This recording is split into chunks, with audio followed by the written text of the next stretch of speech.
produit une des séries les plus connues du jeu de rôle sur ordinateur dans les années 80 et 90 avec Might and Magic, les Américains de New World Computing se sont lancés dans la stratégie tactique avec Heroes of Might and Magic A Strategic Quest en 1995, qui mélange fantasy, RPG, stratégie au tour par tour avec gestion de base et exploration, et tactique au tour par tour avec des combats d'armée. La série a eu un succès certain à la fin des années 90, avant que la franchise ne tombe dans l'escarcelle d'Ubisoft après la faillite de New World en 2003. Elle reste aujourd'hui une série de références dans le genre qu'elle a contribué à créer, inspirant les séries Age of Wonders, Disciple ou encore King's Bounty, et une pelletée de nouvelles itérations dont la dernière en date est Songs of Conquest en 2022. Retour donc sur une série stratégique phare. A l'origine, il y a les premiers jeux de rôle par ordinateur qui paraissent dans les années 70 et 80. Parmi ces jeux, généralement Dungeon Crawl ou Descente de donjon, certains proposent de contrôler plusieurs personnages pour simuler des groupes d'aventuriers, avec leurs propres classes, races, équipements et compétences. On retrouve dans cette lignée des titres comme la série Wizardry entre 1981 et 2001, la trilogie The Bard's Tales entre 1985 et 1988, ou encore Might and Magic entre 1986 et 2002 à la main de New World Computing. La série est appréciée et propose moult aventures, balades, montées de niveau et combats au tour par tour. Les Américains ne s'arrêtent pas aux RPG de fantasy. Dans leur ludothèque, on les voit réaliser divers jeux de stratégie, dont King's Bounty en 1990. Vous y dirigez une compagnie menée par un des 4 héros de départ, allant de ville en ville pour récupérer troupes et contrats, mais aussi de l'équipement, et en vous baladant sur une carte pour affronter des légions de monstres qui se tapent au tour par tour. Vous reconnaissez là les prémices des Heroes of Might and Magic. Dans le même temps, Strategic Studies Group réalise lui aussi sa petite synthèse avec la trilogie Warlords entre 1990 et 1997. Vos héros ont aussi des unités à recruter, à commander, à mener sur une carte pour explorer, avec des batailles réalisées automatiquement entre deux armées. Lorsque vous lancez Heroes of Might and Magic, après la petite cinématique d'entrée de jeu, vous lancez la campagne composée de divers petits scénarios consistant à taper tout ce qui bouge sur des cartes diverses. Vous choisissez d'abord une des 4 classes, le chevalier, le barbare, la sorcière et le magicien. Chaque classe vient avec sa propre faction, ville de départ, bâtiment, unité et montée de niveau. Le chevalier et le barbare augmenteront ainsi plutôt leur force physique, qui augmentera également celle de leurs unités. Le chevalier propose l'ordre avec ses corps de paysans et de chevaliers, tandis que le barbare apportera le désordre avec gobelins, orques, trolls et cyclopes. Du côté des magiciens et de leurs compétences magiques, la sorcière amènera la gentillesse avec ses fées, nains, licornes et phénix, alors que le magicien proposera plutôt des gargouilles, des griffons et des dragons. Ce qui frappe le joueur, c'est la direction artistique de l'ensemble. Chaque unité a son sprite coloré, avec une identité visuelle cartoonesque assumée, ses façons de se déplacer, de taper ou d'être tapé, et sa petite voix. C'est un plaisir pour les yeux de voir son armée sur le champ de bataille, même plus de 25 ans après. Cette direction artistique ne s'arrête pas aux batailles puisqu'elle concerne aussi la carte de campagne, avec sa musique mystérieuse et aventureuse, ses trésors qui brillent et ses groupes d'unités qui attendent. Mieux, on retrouve aussi la même chose dans les villes que vous contrôlez. Chacune d'elles a son style visuel, mais également son thème musical original, avec un Paul Romero qui s'est clairement lâché pour nous proposer par exemple du baroque pour les barbares.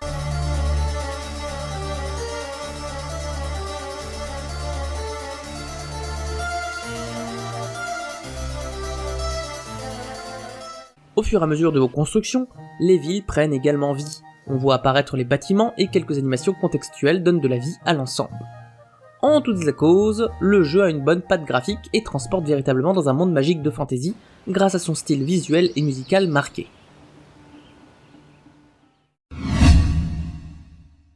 Ce n'est pas le tout d'être joli, encore faut-il que le gameplay tienne la route.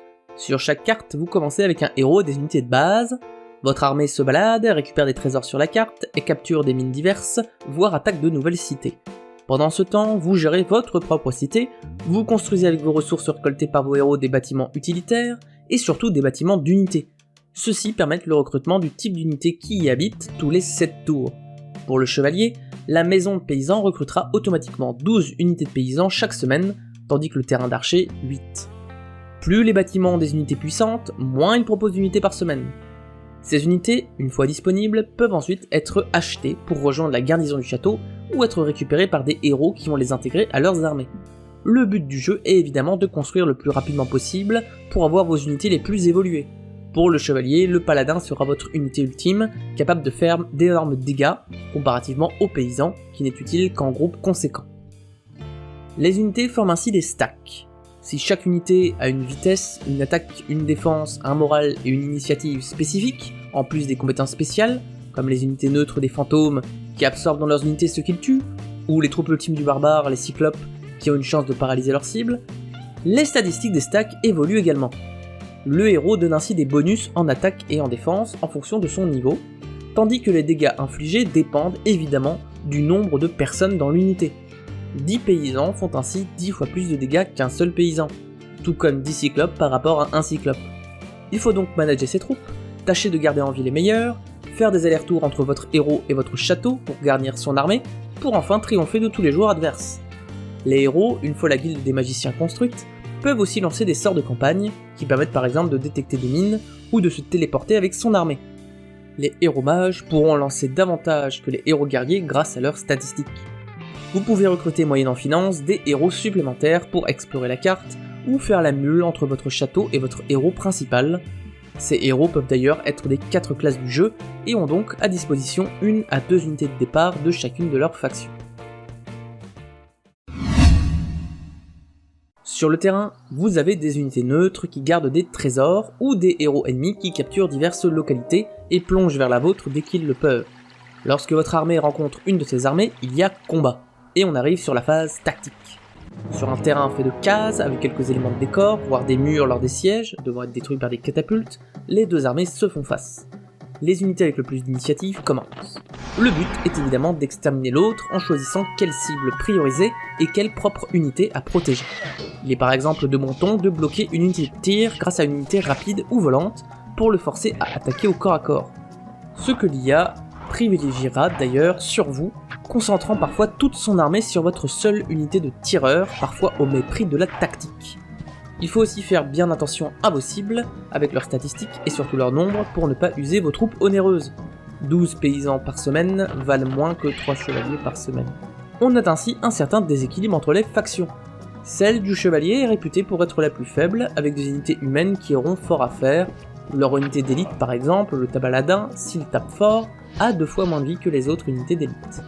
Le barbare a 2 unités de tir différentes à recruter, de quoi clouer l'armée ennemie si celle-ci n'a pas d'unité rapide, et le magicien a par exemple 3 unités volantes différentes pour bloquer l'ensemble des tireurs adverses rapidement. Il faudra donc composer avec les forces et faiblesses de vos factions, notamment grâce au recrutement d'unités neutres sur la carte, comme des voleurs ou des cavaliers, mais aussi d'unités des autres factions. Il suffit pour cela de capturer la ville d'une autre faction pour pouvoir recruter ses troupes. Les héros ont aussi accès grâce à la guilde des magiciens à des sorts qu'ils peuvent utiliser en combat, en nombre limité, comme des attaques de foudre, des bénédictions, voire l'Armageddon qui tape toutes les unités, sauf les dragons.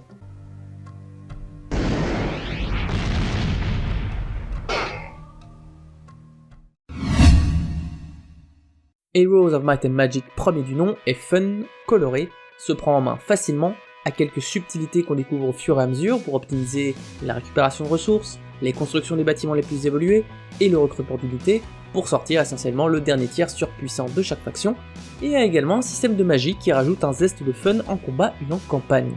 La direction artistique est envoûtante, même si le jeu accuse quand même un peu son âge au niveau des animations. Malgré tout, le gameplay aussi est plutôt vieux. Il n'y a pas assez d'unités et de choses à faire dans chaque scénario pour faire autre chose que chasser en boucle les héros ennemis et faire une bataille d'attrition pour avoir de plus en plus d'emprise sur la carte avec les mêmes unités et les mêmes combats. De même, ces combats ne peuvent pas être résolus automatiquement et le mouvement des unités est plutôt lent.